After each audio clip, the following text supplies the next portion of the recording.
निम्नलिखित में से कौन सा जैविक घटक है? तो ध्यान रखना, जैविक घटक के अंतर्गत समस्त जीव जंतुओं को शामिल किया जाता है। अब जिसमें जीव है वो जैविक घटक, तो जंतु में क्या होता है? जीव होता है, इसलिए ये जैविक घटक। अब बचते हैं कौन से? अजैविक घटक। तो अजैविक घटक के अंतर्गत आते हैं भौतिक तत्व जैसे कि मिट्टी, वायु, जल। इसका आंसर क्या होगा? इसका आंसर होगा ऑप्शन सी, जंतु। नेक्स्ट क्वेश्चन है, निम्नलिखित में से कौन सा वृक्ष पर्यावरण के लिए खतरनाक है? तो ध्यान रखना, पर्यावरण के लिए खतरनाक कौन सा वृक्ष है? तो वो है यूकेलिप्टस। ये क्यों है? क्योंकि यूकेलिप्टस जो है जहाँ उगता है वहाँ के आसपास के जल को ये अत्यधिक मात्रा में खींच लेता है। जब ये अत्यधिक मात्रा में खींच लेता है तो सिंपल सी बात है कि वहाँ पे जो जल संतुलन है वो बिगड़ सकता है। इसीलिए इसे पारिस्थितिकी तंत्र का आतंकवाद की संज्ञा दी गई है। तो इसका आंसर क्या होगा? Option B, eucalyptus. Next question है, निम्नलिखित में से कौन प्रदूषित जगह में नहीं उगता? तो ध्यान रखना, जो शैवाल और कवक इससे मिलकर बनता है लाइकेन, और लाइकेन जो होता है ये वायु प्रदूषण का संकेतक होता है। यानी जहाँ पर भी वायु प्रदूषण होगा वहाँ पर लाइकेन नहीं उगता। तो इसका आंसर क्या होगा? Option C. इसलिए आप देखना, लाइकेन जो है ये मेट्रो सिटी के आसपास आपको दिखाई नहीं देता, क्योंकि वहाँ पर वायु प्रदूषण अत्यधिक मात्रा में होता है, इसलिए। वह क्लियर? जो लाइकेन होता है ये सल्फर डाइऑक्साइड यानी कि SO2 के प्रति अत्यधिक संवेदनशील होता है, और SO2 की मात्रा यानी कि सल्फर डाइऑक्साइड की मात्रा बढ़ने से ये समाप्त हो जाता है। इसका आंसर क्या होगा? Option C, lichen. Next question है, डाइक्लोरो डाइफिनाइल ट्राइक्लोरोएथेन DDT एक खालिस्तान है। तो ध्यान रखना, जो DDT है ये एक अजैविक अपघटनी है, यानी कि नॉन बायोडिग्रेडेबल प्रदूषक है। एक्चुअली क्या है, जो DDT है इसका प्रयोग कृषि में कीटनाशक के रूप में और कुछ देशों में मलेरिया के उपचार के लिए भी इसका प्रयोग किया जाता था। लेकिन संयुक्त राष्ट्र ने 1972 में इसके प्रयोग पर प्रतिबंध लगा दिया, क्योंकि ये एक अजैव अपघटनीय प्रदूषक है, इसलिए। इसका आंसर क्या होगा? Option B. नेक्स्ट क्वेश्चन है, भारत सरकार द्वारा पर्यावरण के परिरक्षण यानी कि संरक्षण अधिनियम कब पारित किया गया था? तो ध्यान रखना, 1986 को भारत सरकार द्वारा पर्यावरण अधिनियम को पारित किया गया था, और इसके अतिरिक्त 1972 को वन्य जीव संरक्षण अधिनियम पारित किया गया था, और इसके बाद जो है 2002 में जैव विविधता अधिनियम पारित किया गया था। ठीक है, तो इसका आंसर क्या होगा? इसका आंसर होगा ऑप्शन ए, 1986। हुआ क्लियर? ये दी गई है सूची, ठीक है, और ये दिया गया है कि वहाँ पे कितना साउंड होना चाहिए उन क्षेत्रों में। तो ध्यान रखना, जो आवासीय क्षेत्र है वहाँ पे साउंड होना चाहिए 55 डेसी, ठीक है, और जो शांत जगह है, साइलेंट जोन है, वहाँ पे जो साउंड होना चाहिए 50 dB, और जो औद्योगिक क्षेत्र है वहाँ पे साउंड होना चाहिए 70 dB तक, और जो व्यापारिक क्षेत्र है वहाँ पे साउंड होना चाहिए 65 dB। तो ये जो आपको लिस्ट याद होना चाहिए, आप मिलान कर लेना। हुआ क्लियर? नेक्स्ट क्वेश्चन है, निम्नलिखित में से कौन सा पदार्थ जैव निम्नीकरणीय है? तो सिंपल सी बात याद रखना कि जैव निम्नीकरण का मतलब होता है कि ऐसे पदार्थ जो पृथ्वी में मिलकर मिट्टी बन जाते हैं उन्हें कहते हैं जैव निम्नीकरण। तो जो मानव के अवशेष होंगे, खुद मानव होगा, ठीक है, पशु पक्षी होंगे, उनके अवशेष होंगे, ये सभी अवशेष जो हैं जैव निम्नीकरण कहलाते हैं, क्योंकि मानव जो है पंच तत्वों से मिलकर बना है। पशु बने हैं, पक्षी बने हैं, और प्रकृति के हर पेड़ पौधे बने हैं। अगर जैसे ये अवशेष बनते हैं तो उन्हीं पंच तत्वों में मिल जाते हैं, जैसे कि अग्नि, वायु, आकाश, मिट्टी, जल, XYZ, ठीक है। तो जो भी उनसे बनेगा वो उसे मिल जाएगा। तो जो ऊन है ये किससे निकला है? ये निकला है भेड़ से। तो भेड़ बना कैसे है? ये 5 तत्वों से बनकर बना है। तो इसके जो निकला हुआ वेस्ट ऊन है ये भी उसी में मिलने की क्षमता रखता है, ना मिट्टी बनने की क्षमता रखता है। तो ये होगा जैव निम्नीकरण। और जो प्लास्टिक है, एल्यूमिनियम है और कांच है ये नहीं होगा। इसका आंसर क्या होगा? ऑप्शन ए होगा। हुआ क्लियर? नेक्स्ट क्वेश्चन है, प्रकाश रासायनिक धुंध में सदैव होता है। तो ध्यान रखना, प्रकाश रासायनिक धुंध प्रदूषकों का एक मिश्रण होता है जिसमें नाइट्रोजन के ऑक्साइड और वाष्पशील कार्बनिक यौगिक सूर्य के प्रकाश से अभिक्रिया करके एक भूरे आवरण का निर्माण शहर के ऊपर करते हैं। इसमें निम्नलिखित प्रदूषण पाए जाते हैं, जैसे कि नाइट्रोजन ऑक्साइड। हुआ क्लियर? वाष्पीकरण कार्बनिक यौगिक, ओजोन O3 और पैराक्सी एसिटाइल नाइट्रेट यानी कि पेन। ठीक है, ये सभी जो है उस प्रदूषक में पाए जाते हैं। इसका आंसर क्या होगा? इसका आंसर होगा ऑप्शन बी, ओजोन। हुआ क्लियर? क्योंकि यहाँ पर एल्यूमिनियम नहीं हो सकता, मीथेन नहीं, फास्फोरस नहीं। हुआ क्लियर? ध्यान, इसका आंसर क्या होगा? Option B. और ये भी ध्यान रखना कि जो प्रकाश रासायनिक धुंध का जो पर्यावरण है और मनुष्य पर नकारात्मक प्रभाव पड़ता है, इसमें जो मौजूद होते हैं रसायन वो आँखों में जलन पैदा करते हैं। ये नाइट्रोजन चक्र को भी प्रभावित करता है, ये ध्यान रखना। इसका आंसर क्या होगा? Option B, ozone. Next question है, निम्नलिखित में से कौन सा एक पर्यावरणीय संरक्षण अधिनियम 1986 के अधीन गठित किया गया था? तो ध्यान रखना, पर्यावरण अधिनियम 1986 की धारा है 3। धारा 3 के अंतर्गत जो है केंद्रीय भूजल प्राधिकरण देश के भूजल विकास के लिए विनिमय संबंधी गतिविधियों को निगरानी करता है। तो इसका आंसर क्या हो जाएगा? इसका आंसर हो जाएगा ऑप्शन सी। हुआ क्लियर? नेक्स्ट क्वेश्चन है, वन जैव विविधता संस्थान कहाँ पर स्थित है? तो ध्यान रखना, कुछ संस्थान है आपको याद होना चाहिए। जैसे कि पूछेगा आपसे कि भारतीय वन्य जीव संस्थान ये कहाँ पर है? तो ये देहरादून में है। दूसरा पूछेगा आपसे कि भारतीय प्राणी विज्ञान सर्वेक्षण केंद्र कहाँ पर है? तो ये कोलकाता में है। भारतीय वन प्रबंधन पूछेगा तो भोपाल है। अभी आपका एग्ज़ाम MP टेक का है, तो याद रखना कि भारतीय वन प्रबंधन कहाँ पर है? ये भोपाल में है। राष्ट्रीय पर्यावरण शोध संस्थान कहाँ पर है? नीर नागपुर में है। भारतीय वन सर्वेक्षण केंद्र कहाँ पर है? ये देहरादून में है। लेकिन यहाँ पूछा है कि वन जैव विविधता संस्थान कहाँ पर है? तो इसका आंसर क्या है? इसका आंसर है हैदराबाद, ऑप्शन सी। हुआ क्लियर? ये संस्थान बताया हूँ, ये संस्थान आपको याद होना चाहिए। एक बार क्या करना, जो भी संस्थान है उनको एक बार देख के चल जाना। एक लिस्ट होगी, एक ही पन्ना होगा, आप 1-2 बार देखोगे तो आपको याद हो जाएंगे। ठीक है, और उस हिसाब से क्वेश्चन आएगा तो वो आपको क्लिक कर लेगा और आप ऑप्शन को सही लगा के जाओगे। ठीक है, नेक्स्ट क्वेश्चन है, के अबुल लामजाओ राष्ट्रीय उद्यान निम्नलिखित में से किस झील में अवस्थित है? तो ध्यान रखना, के अबुल लामजाओ राष्ट्रीय उद्यान मणिपुर राज्य में अवस्थित है। हुआ क्लियर? यह पार्क जो है लोकतक झील के दक्षिणी भाग में स्थित है। कहाँ पर? लोकतक या लोकटक झील के दक्षिणी भाग में स्थित है। और यह जो उद्यान है ये सिंघाई हिरण के लिए प्रसिद्ध है। हुआ क्लियर? सिंघाई हिरण को ही डांसिंग हिरण कहते हैं, ये भी ध्यान रखना। कियाम्बुल लामजाओ राष्ट्रीय उद्यान विश्व का अकेला तैरता उद्यान है। और ये भी ध्यान रखना कि फुमडिज द्वीप की एक श्रृंखला है जो मणिपुर के लोकटक झील में पाई जाती है। हुआ क्लियर? तो इसका आंसर क्या होगा? इसका आंसर होगा ऑप्शन बी, लोकटक झील।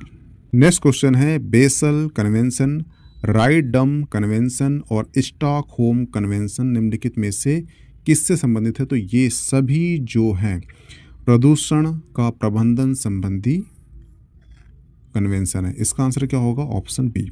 हुआ क्लियर? नेक्स्ट क्वेश्चन है, यहाँ दिया गया है सूची 1 और सूची 2। ठीक है, और ये दिया गया है SDG यानी कि सतत विकास लक्ष्य। ठीक है, ये दिया गया है और ये मिलान करने बोला है किसमें क्या है। तो पहले ये समझ जाइए कि ये क्या है।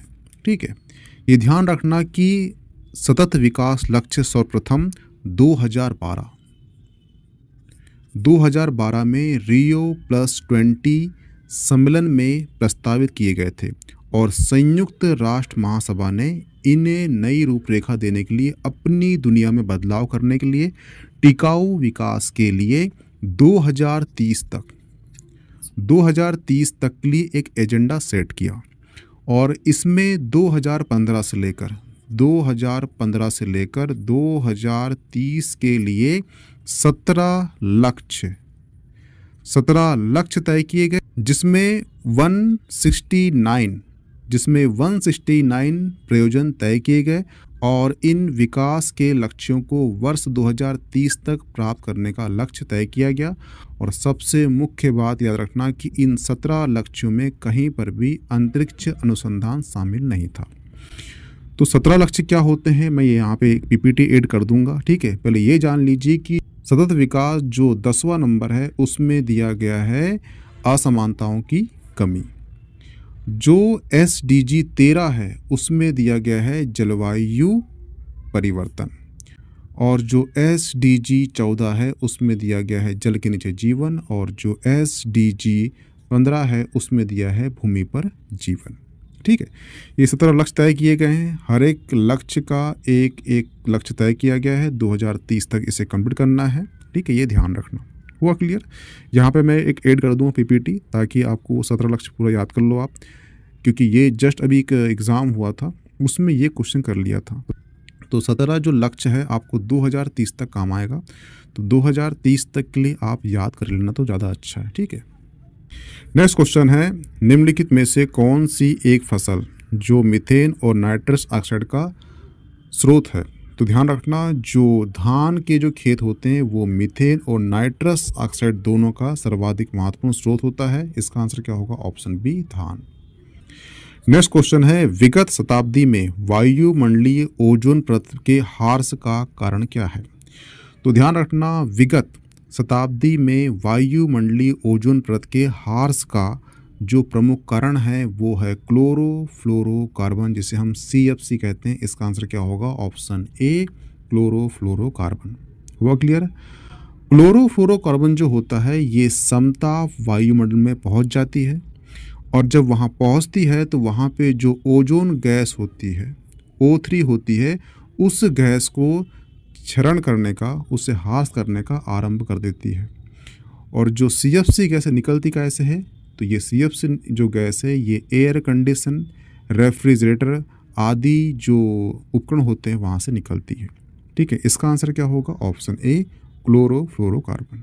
नेक्स्ट क्वेश्चन है, ओजोन दिवस किस तिथि को मनाया जाता है। तो ध्यान रखना, वर्ष 1994 में संयुक्त राष्ट्र महासभा ने एक संकल्प के माध्यम से 16 सितंबर को ओजोन दिवस मनाने का प्रस्ताव पास किया। लेकिन सवाल उठता है कि ओजोन दिवस 16 सितंबर को ही क्यों मनाया जाता है। तो उसका कारण है, इसी दिन को 1987 को इसी दिन मॉन्ट्रियल प्रोटोकॉल पर हस्ताक्षर हुए थे। इसीलिए इस दिन को यादगार बनाने के लिए ओजोन दिवस जो है 16 सितंबर को मनाया जाता है। इसका आंसर क्या होगा? Option B. नेक्स्ट क्वेश्चन है, महासागर में अम्लीय भवन का मुख्य कारण क्या है। तो ध्यान रखना, महासागर में जो अम्लीय भवन हो रहने की वहाँ पर जो अम्लीकरण हो रहा है उसका मुख्य कारण है कार्बन डाइऑक्साइड। कैसे है? क्योंकि जो वायुमंडल है वहाँ पर जो मानव की जो गतिविधियाँ हैं उसके कारण जो CO2 है वो अत्यधिक मात्रा में वायुमंडल में पहुँच जाता है। तो जो 70% जल है पूरी पृथ्वी में, तो जो वायुमंडल में कार्बन उत्सर्जन हुआ है उसका जो 25% जो कार्बन है वो महासागर द्वारा अवशोषित कर लिया जाता है। और जो महासागर होता है उसका जो जल होता है उसका ये जल को अम्लीय बनाने में सहायक होता है। इसीलिए जो है महासागर में अम्लीकरण का जो मुख्य कारण है वो क्या है? Carbon dioxide. हुआ क्लियर? नेक्स्ट क्वेश्चन है, निम्नलिखित में से विचार कीजिए। ठीक है, तो ये 4 ऑप्शन दिए गए हैं और ये बोला है कि वातावरण में प्रयुक्त में से किसकी अधिकता के कारण अम्लीय वर्षा होती है। तो ध्यान रखना, पृथ्वी के जो वातावरण में मुख्य रूप से सल्फर डाइऑक्साइड और नाइट्रोजन डाइऑक्साइड के कारण ही अम्लीय वर्षा होती है। भारी उद्योग, ताप विद्युत ग्रह और वाहनों से निकलने वाले धुएं में अधिकतर धुएं में उपस्थित सल्फर डाइऑक्साइड और नाइट्रोजन डाइऑक्साइड यानी कि SO2 और NO2 जलवाष्प और वर्षा के जल में घुलकर उसमें मिलकर सल्फ्यूरिक अम्ल और नाइट्रिक अम्ल का निर्माण करती है और इसके बाद जो है वर्षा का जल पृथ्वी पर गिरता है तो पृथ्वी पर जो वनस्पतियां होती है, जो मृदा होती है, जो भवने होते हैं, उस पर ये नकारात्मक प्रभाव डालते हैं। और जो ताजमहल है उसका जो पीला होने के कारण भी ये अम्लीय वर्षा है। तो इसके 2 कंपोनेंट होते हैं जिससे अम्लीय वर्षा होती है, एक है नाइट्रोजन ऑक्साइड और एक है सल्फर डाइऑक्साइड। हुआ क्लियर? इसका आंसर क्या होगा? इसका आंसर होगा ऑप्शन बी, 2 और 4। नेक्स्ट क्वेश्चन है, वैश्विक स्तर पर पानी का सबसे बड़ा उपयोग क्या है। तो सिंपल सी बात है, वैश्विक स्तर पर सबसे अधिक पानी का यूज़ कहाँ होगा, तो वो होगा सिंचाई पर। अगर आपसे यहाँ पे क्वेश्चन करता कि इसके बाद सर्वाधिक उपयोग कहाँ होगा, तो वो होगा उद्योग में। वो भी उद्योग में कौन से? इसमें बिजली बनाने या मानव खपत के रूप में, दोनों में होगा। हुआ क्लियर? एक आंकड़ा याद रखना, एक डेटा याद रखना, आपको इससे हो जाए क्लियर। 1 किलो चावल जो है पैदा करने के लिए हमें 4000 से 5000 लीटर जल की आवश्यकता होती है। इसीलिए जो है चावल को जल क्रांति फसल कहते हैं। अब 1 किलो चावल में इतना जल लग रहा है तो सर्वाधिक जल कहाँ जाएगा? वो सिंचाई में जाएगा। किसके? कृषि के। हुआ क्लियर? इसका आंसर क्या होगा? Option A. नेक्स्ट क्वेश्चन है, राजीव गांधी जैव प्रौद्योगिकी केंद्र कहाँ पर स्थित है। तो ध्यान रखना, राजीव गांधी जैव प्रौद्योगिकी केंद्र जो है केरल के तिरुवनंतपुरम में है। इसका आंसर क्या होगा? Option A. और ये भी ध्यान रखना कि ये संस्थान जो है चिकित्सा और पादप जैव प्रौद्योगिकी में अग्रणी खोजों और निष्कर्षों के साथ राष्ट्रीय और अंतर्राष्ट्रीय मान्यता प्राप्त की है। इसका आंसर क्या होगा? Option A. हुआ क्लियर? नेक्स्ट क्वेश्चन है, केंद्रीय पर्यावरण, वन एवं जलवायु परिवर्तन मंत्रालय भारत सरकार ने डॉल्फिन डे मनाने की घोषणा की है। इसका जो डॉल्फिन डे कब मनाया जाता है ये पूछ रहा है। ठीक है, तो ये ध्यान रखना, केंद्रीय पर्यावरण मंत्री हैं, उनका नाम है भूपेंद्र यादव ने 2022 में जो राष्ट्रीय वन्यजीव बोर्ड की बैठक हुई थी 67वीं, इस बैठक में उन्होंने घोषणा की थी कि 5 अक्टूबर को राष्ट्रीय डॉल्फिन दिवस मनाया जाएगा। और ये भी ध्यान रखना कि जो राष्ट्रीय डॉल्फिन अनुसंधान केंद्र कहाँ पर है, तो ये पटना में है। हुआ क्लियर? ये ध्यान रखना। ठीक है, इसका आंसर क्या होगा? इसका answer option B. Next question है, किस उत्पाद को इको मार्क दिया जाता है। तो ध्यान रखना, इको मार्क जो प्रमाण पत्र है, जो सर्टिफिकेट है, ये भारतीय मानक ब्यूरो द्वारा ऐसे उत्पाद को प्रदान किया जाता है जो भारतीय मानक ब्यूरो द्वारा निर्धारित मानकों के अनुरूप पारिस्थितिकी रूप से सुरक्षित है। यह प्रकृति में स्वच्छ और बाजार में पर्यावरण के अनुकूल उत्पाद की पहचान करने में मदद करता है। इको मार्क जो सर्टिफिकेट होता है, इसकी शुरुआत जो है 1991 में की गई थी। तो इसका आंसर क्या होगा? ऑप्शन सी, जो पर्यावरण से मित्रता हो। हुआ क्लियर? नेक्स्ट क्वेश्चन है, निम्नलिखित में से कौन सा सतत विकास लक्ष्य SDG हेतु 2030 तक प्राप्त करने का लक्ष्य नहीं रखा गया है। मैंने बताया था आपको कि 2012 में रियो 21 सम्मेलन में 2030 के लिए एक एजेंडा सेट किया गया था और इस एजेंडे के लिए 17 लक्ष्य बनाए गए थे और इन 17 लक्ष्यों में 169 जो है प्रायोजक ऐड किए गए थे और इसके अंतर्गत जो बताया था मैंने कि उस 17 लक्ष्य में कहीं पर भी अंतरिक्ष अनुसंधान का जो लक्ष्य है ये सेट नहीं किया गया है। शून्य भूख भी है, गुणवत्तापरक शिक्षा भी है, लैंगिक समानता भी है, लेकिन कहीं भी अंतरिक्ष अनुसंधान नहीं है 17 लक्ष्यों में। इसका आंसर क्या होगा? ऑप्शन डी, क्योंकि यहाँ पूछा है कौन सा नहीं है। वह क्लियर ध्यान रखना। सूची 1 दिया गया है, डे दिया गया है, घटना। ठीक है, जो 18 अप्रैल है इस दिन मनाया जाता है विश्व विरासत दिवस। जो 22 मई है इस दिन मनाया जाता है अंतर्राष्ट्रीय जैव विविधता दिवस। जो 29 दिवस है ये बाघ दिवस के रूप में मनाया जाता है। जो 5 दिसंबर है ये विश्व मिट्टी दिवस के रूप में मनाया जाता है। वह क्लियर, ये ध्यान रखना। देखना, आपका एग्ज़ाम नेक्स्ट मंथ है, ठीक है। आपका जो एग्ज़ाम जिस मंथ में है उस मंथ के जितने भी दिवस है वो याद करना। उस मंथ के बाद जो मंथ आता है उसके दिवस याद रखना। और आपके एग्ज़ाम के 1 महीना पहले जो मंथ आ रहा है उसके दिवस बस याद रखना। तो आपको 3 मंथ के दिवस याद होना चाहिए। क्वेश्चन यहीं से आएंगे दिवस वाले, उठपटांग क्वेश्चन नहीं पूछता हो। वह क्लियर, ध्यान रखना, इसे आप लर्न कर लेना। नेक्स्ट क्वेश्चन है, सामान्यतः पर्यावरण को निम्न प्रकार से वर्गीकृत किया जा सकता है, निम्नलिखित में से कौन सा एक इस वर्गीकरण का अंश नहीं है?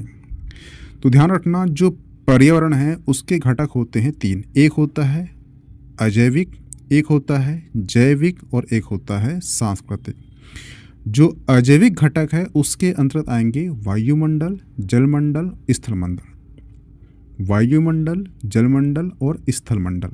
और जो जैविक घटक है उसके अंतर्गत आएगा उत्पादक यानी कि घास, उपभोक्ता यानी कि जो उसको खा रहा है, और अपघटक यानी कि सूक्ष्म जीव। ठीक है, और जो सांस्कृतिक है उसके अंतर्गत आएगा आपका सामाजिक, आर्थिक, राजनीतिक। और जो सामाजिक है उसके अंतर्गत आएगा सामाजिक, आर्थिक, राजनीतिक। वह क्लियर। और कहीं पर भी यहाँ पर ऑप्शन ए परिचालन नहीं दिया गया है। ये भी है, ये भी है, ये भी है, ऑप्शन ए नहीं है, ये ध्यान रखना। नेक्स्ट क्वेश्चन है, जो पर्यावरण है किससे बनता है? तो ध्यान रखना, जो पर्यावरण है एक्चुअली अणु होता है। अणु से बनता है कोशिका, कोशिका से बनते हैं ऊतक, ऊतक जब मिलते हैं तो अंग बनते हैं, अंग जब मिलते हैं तो जीव बनता है। जब जीव बहुत से जीव मिलते हैं तो जनसंख्या बनती है। जब बहुत सी जनसंख्या मिलती है तो समुदाय बनता है, और बहुत समुदाय जब मिलते हैं तो ये बनता है पारिस्थितिकी तंत्र बनता है, जिसके अंतर्गत जैविक घटक, भू आकृति घटक और अजैविक घटक सभी शामिल होते हैं। तो इसका आंसर क्या होगा? उपरोक्त में से सभी। ये ध्यान रखना कि मध्य प्रदेश का एग्ज़ाम जो भी होता है, अगर आपको वहाँ पे 4 ऑप्शन दिए गए हैं और चारों ऑप्शन में आपको कोई भी आंसर नहीं पता, ठीक है, आपको जब आंसर 100% नहीं पता है वहाँ पे आपको दिया गया है यह सभी, उपरोक्त में सभी जो ऑप्शन दिया गया है उसी को टिक करना। वह क्लियर, ध्यान रखना। अगर जब नहीं पता है तब की कंडीशन में बोल रहा हूँ मैं, ठीक है, ये ध्यान रखना। नेक्स्ट क्वेश्चन है, भारत में राष्ट्रीय हरित प्राधिकरण एनजीटी किस वर्ष में स्थापित किया गया था? तो ध्यान रखना, एनजीटी यानी कि राष्ट्रीय हरित अधिकरण की स्थापना जो है 11वीं पंचवर्षीय योजना के अंतर्गत 18 अक्टूबर 2010 को पर्यावरण के अधिकार के अनुरूप आर्टिकल 21 के अंतर्गत जीवन के अधिकार का अंग को मानते हुए इसकी स्थापना की गई थी। तो इसका आंसर क्या होगा? Option B 2010। ठीक है, ये ध्यान रखना कि जो आर्टिकल 21 है ये निजता का अधिकार है, जिसमें कि आपको शुद्ध श्वास लेने का भी अधिकार दिया गया है। तो ये ध्यान रखना कि जो आर्टिकल 21 को ध्यान रखते हुए एनजीटी जो है राष्ट्रीय हरित प्राधिकरण की स्थापना 18 अक्टूबर 2010 को की गई थी। हुआ क्लियर? नेक्स्ट क्वेश्चन है, भारत का सबसे पहला जैविक खेती पर आधारित राज्य कौन सा है? तो ये सिक्किम है, सही पता होगा। नेक्स्ट क्वेश्चन है, निम्नलिखित में से कौन सा एक दुनिया का पहला 100% जैविक राज्य है? ये भी कौन सा है? ये भी सिक्किम है, भी ध्यान रखना। नेक्स्ट क्वेश्चन है, भारत का सबसे पहला जैविक खेती पर आधारित राज्य कौन सा है? तो ये सिक्किम है, ये सभी को पता होगा। दूसरा क्वेश्चन है, निम्नलिखित में से कौन सा एक दुनिया का 100% जैविक राज्य है? ये भी सभी पता है कि ये कौन सा राज्य है, सिक्किम राज्य। हुआ क्लियर? नेक्स्ट क्वेश्चन है, स्टॉकहोम में प्रथम बार पर्यावरण पर संगोष्ठी किस वर्ष प्रस्तावित की गई थी? तो ध्यान रखना, स्टॉकहोम में पर्यावरण पर संगोष्ठी जो प्रस्तावित की गई थी, ये की गई थी 1968 को की गई थी। हुआ क्लियर? और 1968 में ही संयुक्त राष्ट्र महासभा ने उभरते हुए वैज्ञानिक प्रमाणों का उपयोग करते हुए पहली बार जलवायु परिवर्तन पर चर्चा की गई थी। वर्ष 1972 में संयुक्त राष्ट्र पर्यावरण कार्यक्रम का शुभारंभ किया गया था। लेकिन यहाँ पूछा है संगोष्ठी, तो इसका आंसर होगा 1968। और क्लियर? नेक्स्ट क्वेश्चन है, UNFCCC COP26 अधिवेशन में भारत द्वारा दी गई प्रतिबद्धता के संदर्भ में क्या सही नहीं है बोल रहा है। क्या बोल रहे हैं यहाँ पर? नहीं है। ठीक है, तो पहला है, भारत 2030 तक कार्बन उत्सर्जन में 1 बिलियन टन कमी करेगा। तो ये बिल्कुल सही है। हुआ क्लियर?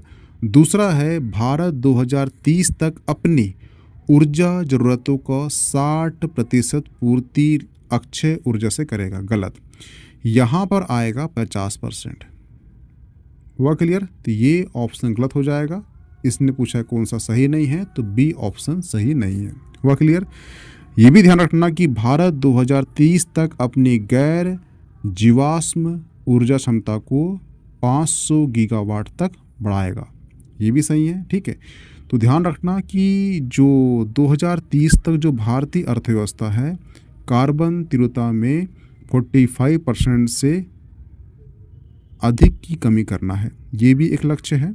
और सबसे महत्वपूर्ण बात याद रखना इस लक्ष्य की कि 2070 तक शून्य कार्बन यानी कि नेट जीरो उत्सर्जन का लक्ष्य प्राप्त करना है।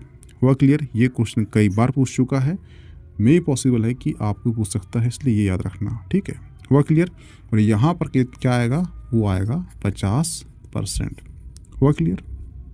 नेक्स्ट क्वेश्चन है, पर्यावरण संरक्षण अधिनियम 1986 में अधिनियमित किया गया, जिसमें अंतिम बार संशोधन किया गया है। तो ध्यान रखना, पर्यावरण संरक्षण अधिनियम 1986 में पारित किया गया था, ये सभी को मालूम है। इसके कुछ उपबंध थे जिसमें संशोधन जो है 1991 में किया गया था, और यहाँ कहीं पर भी 1991 नहीं दिया गया। इसका आंसर क्या होगा? ऑप्शन डी, उपरोक्त में से कोई नहीं। हुआ क्लियर? और ये भी ध्यान रखना कि जो 1986 का पर्यावरण संरक्षण अधिनियम है, इसे छाता विधान भी कहते हैं। हुआ क्लियर? नेक्स्ट क्वेश्चन है, निम्नलिखित में से किस क्षेत्र में प्रवाल भित्ति नहीं पाई जाती? तो ध्यान रखना, भारत का मन्नारी खाड़ी में पाई जाती है, कच्छ में पाई जाती है, लक्षद्वीप में पाई जाती है, पर कैम्बे की खाड़ी में नहीं पाई जाती। इसका आंसर क्या होगा? Option A. नेक्स्ट क्वेश्चन है, निम्नलिखित में से कौन सा जंगल पृथ्वी ग्रह के फेफड़े के रूप में जाना जाता है? तो अमेजन के जंगल जो है पृथ्वी के फेफड़े के रूप में जाने जाते हैं। इसका आंसर क्या होगा? Option C. यह विश्व का लगभग 20% जो ऑक्सीजन पैदा करता है। अत्यधिक विस्तृत होने के कारण जो CO2 यानी कार्बन डाइऑक्साइड का बहुत बड़ा ये भाग को अपने में समाहित कर लेता है, इसीलिए इसे कार्बन सिंक भी कहा जाता है। किसे? अमेजन के जंगल को। इसका आंसर क्या होगा? ऑप्शन सी, अमेजन वर्षा वन। नेक्स्ट क्वेश्चन है, पारिस्थितिकी तंत्र में एक टिकाऊ जैव समूह कहलाता है। तो पारिस्थितिकी तंत्र में टिकाऊ जैव समूह को चरम अवस्था कहते हैं। क्या कहते हैं? चरम अवस्था कहते हैं। हुआ क्लियर? जब किसी आवास में वनस्पति समुदाय परिवर्तन की विभिन्न अवस्थाओं से गुजरने के बाद स्थिर दशा को प्राप्त हो जाती है, तो ये जो साइकिल है ये पूर्ण हो जाती है। इस दशा में जो पादप का सर्वाधिक विकास इसी क्षेत्र में होता है, इसीलिए इस अवस्था को चरम समुदाय या चरम अवस्था कहते हैं, जो सबसे टिकाऊ समूह होता है पारिस्थितिकी तंत्र का। इसका आंसर क्या होगा? Option C. नेक्स्ट क्वेश्चन है, ब्लू कार्बन क्या है? तो ध्यान रखना, ब्लू कार्बन दुनिया के महासागर और तटीय पारिस्थितिकी तंत्र में संग्रहित कार्बन है। महासागर और तट हमारे वातावरण में ग्रीन हाउस गैसों के प्रभाव को कम करने का एक प्राकृतिक तरीका है। तट के साथ समुद्री घास, मैंग्रोव वन, दलदल कार्बन को कैप्चर या होल्ड करते हैं। इसी को हम कहते हैं कार्बन सिंक। इसका आंसर क्या होगा? ऑप्शन ए, महासागर, तटीय पारिस्थितिकी तंत्र और प्रग्रहित कार्बन। हुआ क्लियर? इसका आंसर ऑप्शन ए होगा। नेक्स्ट क्वेश्चन है, पारिस्थितिकी तंत्र पदछाप के मापन की इकाई है। ये ध्यान रखना कि जो इकोलॉजी फुटप्रिंट की जो अवधारणा है, ये कनाडा के दो वैज्ञानिक हुए हैं। एक का नाम है विलियम रिस और दूसरे हैं मिथियोस ने इस जो अवधारणा को प्रस्तुत किया था। इसकी जो कार्यविधि है, इसका मापन किया था कि मानव ने पृथ्वी की कितनी वहन क्षमता का उपयोग कर लिया है। पारिस्थितिकी पदछाप यानी कि इकोलॉजी फुटप्रिंट के मापन की यह इकाई भूमंडलीय हेक्टेयर के रूप में जानी जाती है। इसका आंसर क्या होगा? Option A. नेक्स्ट क्वेश्चन है, निम्नलिखित में से कौन सा एक पारिस्थितिकी तंत्र पृथ्वी में सर्वाधिक क्षेत्र में फैला है? तो ये तो आपको याद होना चाहिए कि समुद्रिक ही होगा, क्योंकि 71 भाग में विस्तृत है धरातल के पृथ्वी के समुद्र। हुआ क्लियर? और 29% भूभाग पर स्थल है, इसलिए जो सामुद्रिक पारिस्थितिकी तंत्र पृथ्वी में सर्वाधिक भाग में फैला है। इसका आंसर क्या होगा? Option D.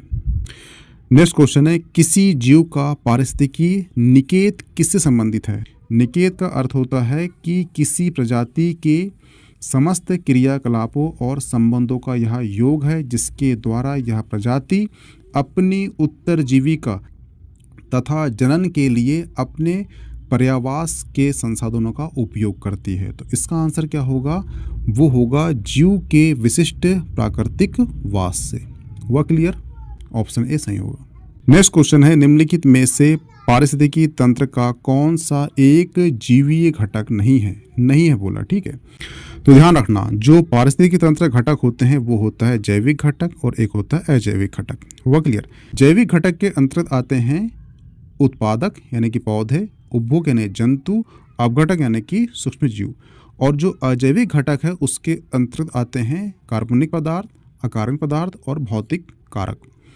कार्बनिक पदार्थ में प्रोटीन, कार्बोहाइड्रेट आता है और अकार्बनिक पदार्थ में वायु, जल, ऑक्सीजन, CO2, NO2 आते हैं, ठीक है। और जो भौतिक कारक है उसमें तापमान, आर्द्रता, प्रकाश और वायुमंडल आते हैं, ठीक है। और यहाँ उसने क्या क्वेश्चन किया है? यहाँ क्वेश्चन किया है अजैविक घटक नहीं है। तो अजैविक घटक नहीं यानी कि यहाँ पर जो वनस्पति, जानवर, जीवाणु है, वायु नहीं है। कि वायु कहाँ आता है? वायु अजैविक घटक के अंतर्गत, अकार्बनिक पदार्थ के अंतर्गत वायु आती है। हुआ क्लियर? इसका आंसर क्या होगा? इसका आंसर ऑप्शन डी होगा। नेक्स्ट क्वेश्चन है, भारत के निम्नलिखित पारिस्थितिकी क्षेत्र में से कौन सा सही सम्मिलित नहीं है? ठीक है, तो ध्यान रखना ये है भारत, ठीक है। भारत का पूछ रहा है वो दक्षिणी और पश्चिमी घाट जो है ये क्या होता है? ये आर्द्रता वाला वन है, ये सही है, ठीक है। दूसरा बोला है तुराई, दुआर, ये चौड़े पत्ते वाले वन होते हैं, ये भी सही है। कचकरण घास के लिए प्रसिद्ध है, ये भी सही है।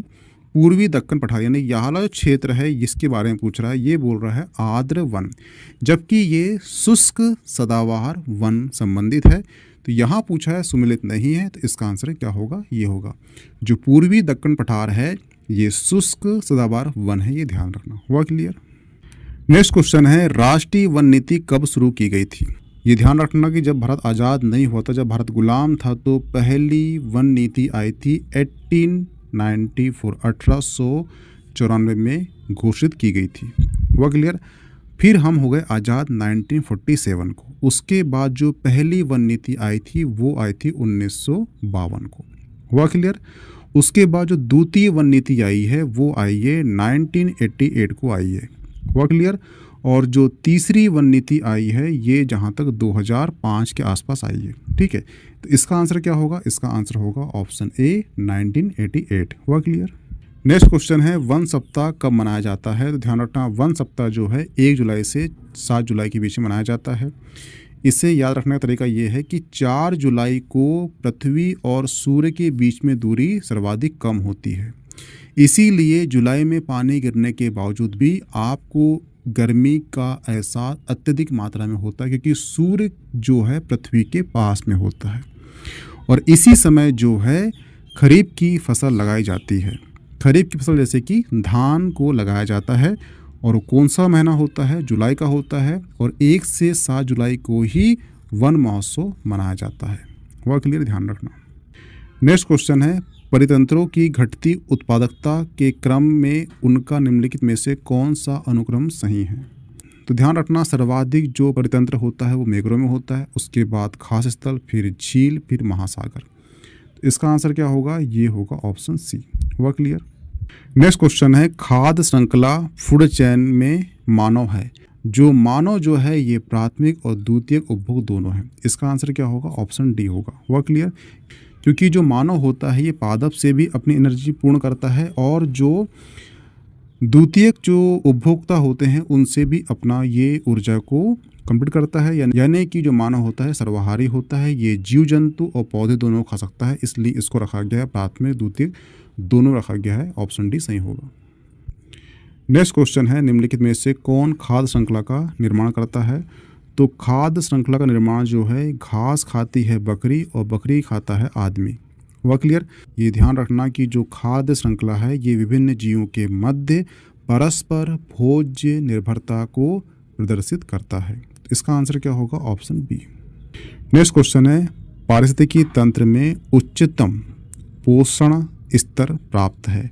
तो ध्यान रखना, जो सर्वाहारी होते हैं इनको उच्चतम पोषण स्तर प्राप्त है, और जो सर्वाहारी होते हैं ये मुख्यतः मनुष्य ही होते हैं। और ये भी ध्यान रखना कि जो सर्वाहारी मुख्यतः मनुष्य को रखा गया है, क्योंकि ये अपना भोजन पौधों और जंतुओं दोनों से प्राप्त करते हैं। इन्हें सर्वोच्च पोषण स्तर के अंतर्गत रखा गया है। इसका आंसर क्या होगा? Option D. नेक्स्ट क्वेश्चन है, जैवमंडल के संगठन के विभिन्न स्तरों के बारे में निम्नलिखित में से कौन सा सही है? मैंने बताया था आपको कि अणु होता है, अणु से बनती है कोशिका, कोशिका से बनती है अंग, अंग से बनता है जीव, जीव से बनता है जनसंख्या, जनसंख्या से समुदाय, समुदाय से पारिस्थितिकी तंत्र, और पारिस्थितिकी तंत्र से बनता है जीवमंडल। इसका आंसर क्या होगा? इसका आंसर होगा ऑप्शन डी, जीव, जनसंख्या, पारिस्थितिकी तंत्र और जीवमंडल। वह क्लियर। नेक्स्ट क्वेश्चन है, निम्नलिखित में से कौन सी एक परिघटना उत्पादन, परभक्षण, पोषक रूपांतरण तथा ऊर्जा पदार्थों का अंतर्वाहार, बहिर्वाहर जैसे प्रक्रम शामिल होते हैं? एक होता है जीवमंडल और एक होता है जीवधारी। और पर्यावरण के बीच में रासायनिक तत्वों के चक्रीय प्रवाह को जैव भू रासायनिक चक्र कहते हैं। इस परिघटना में उत्पादन, परभक्षण, पोषण, रूपांतरण, ऊर्जा और पदार्थों का अंतर्वाह और बहिर्वाह जैसे प्रक्रम शामिल होते हैं। तो इसका आंसर क्या होगा? ऑप्शन डी, जैव भू रासायनिक चक्र। हुआ क्लियर। नेक्स्ट क्वेश्चन है, 10% नियम किससे संबंधित है? ये ध्यान रखना कि प्रत्येक पोषक स्तर के जीवों में अपने पिछले पोषक स्तर के जीवों से प्राप्त ऊर्जा का 10% ही संचित होता है। क्या बोला मैंने? प्रत्येक पोषक स्तर के जीवों में अपने पिछले स्तर के जीवों से प्राप्त ऊर्जा का 10% ही संचित हो पाता है।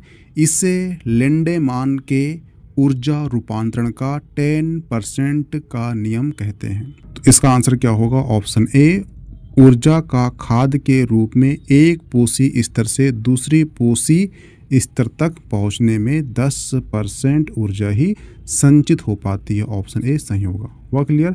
और इसे लेंडेमान के ऊर्जा स्थानांतरण का 10% नियम कहते हैं। ध्यान रखना। हुआ क्लियर।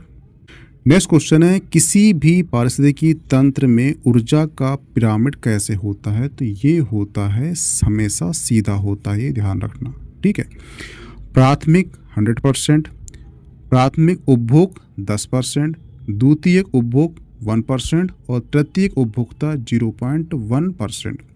ये हर समय ऊर्जा जो होता है, ये जो पिरामिड होता है हमेशा सीधा होता है। वह क्लियर, ये ध्यान रखना।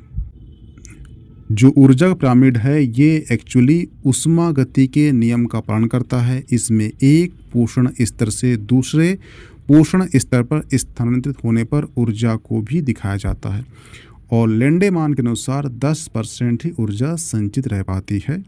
तो आपको जो पिछले वाला जो क्वेश्चन था उसका डाउट यहाँ पे क्लियर हो चुका होगा, वह क्लियर है, ध्यान रखना। इसका आंसर क्या होगा? Option A.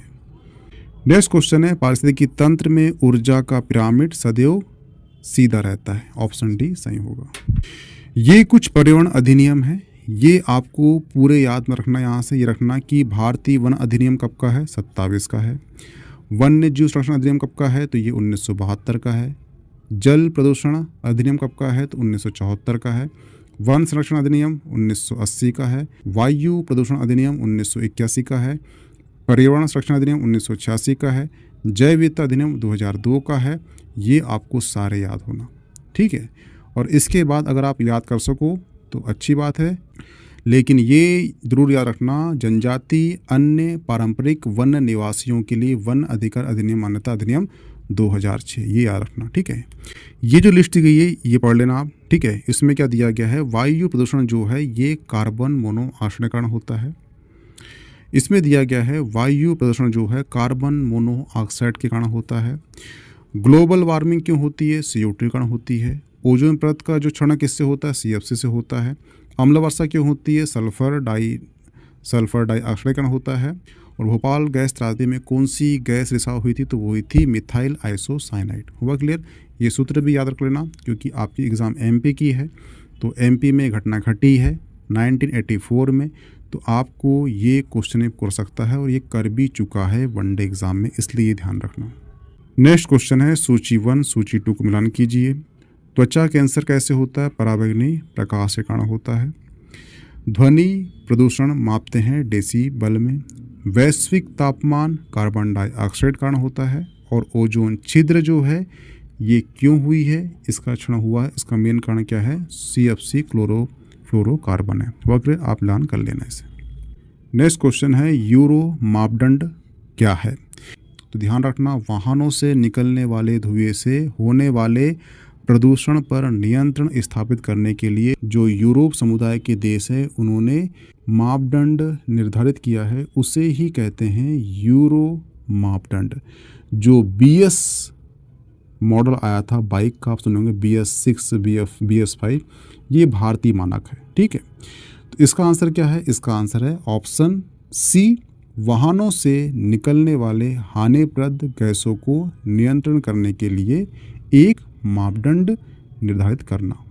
हुआ क्लियर कि इससे अधिक धुआं निकलता है तो वो जो वाहन है उसे स्क्रैप नीति के अंतर्गत उसे नष्ट कर दिया जाएगा, वो दोबारा उस सड़कों में नहीं चलेगा क्योंकि वो प्रदूषण अत्यधिक मात्रा में फैला रहा है। हुआ क्लियर? इसीलिए जो है भारत में अब इलेक्ट्रॉनिक व्हीकल लाए जा रहे हैं ताकि जो 2070 है वहाँ पे हम नेट जीरो कार्बन उत्सर्जन कर सके। वह क्लियर, ध्यान रखना, ठीक है। इसका आंसर क्या होगा? Option C। नेक्स्ट क्वेश्चन है, ग्रीन मफलर क्या है? तो ध्यान रखना, ग्रीन मफलर यानी होता है कि ध्वनि प्रदूषण कम करने के लिए सड़कों के किनारे वृक्षारोपण। इसका आंसर क्या होगा? Option C। नेक्स्ट क्वेश्चन है, भोपाल गैस त्रासदी के दौरान जो गैस निकली थी वह थी मिथाइल आइसोसाइनाइड। ऑप्शन C सही होगा। ये जो घटना 2-3 दिसंबर 1984 को हुई थी। तो मैं एक वीडियो ला दूंगा आपके लिए जिसमें MP की पॉलिटी, MP का हिस्ट्री, MP की संस्कृति, MP का इतिहास, MP की अर्थव्यवस्था, ये सभी पार्ट होंगे उसमें, ठीक है।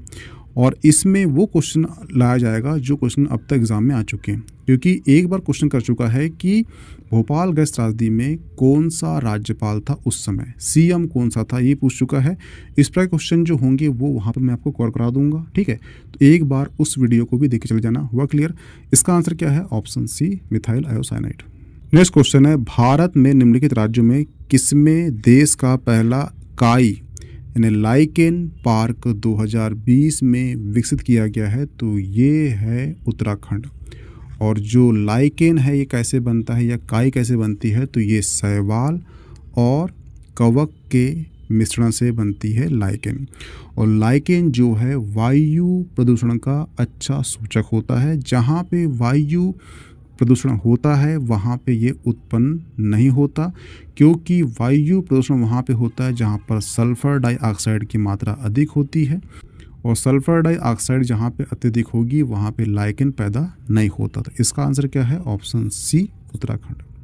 नेक्स्ट क्वेश्चन है, राष्ट्रीय स्वच्छ वायु कार्यक्रम केंद्र सरकार द्वारा किस वर्ष आरंभ किया गया था?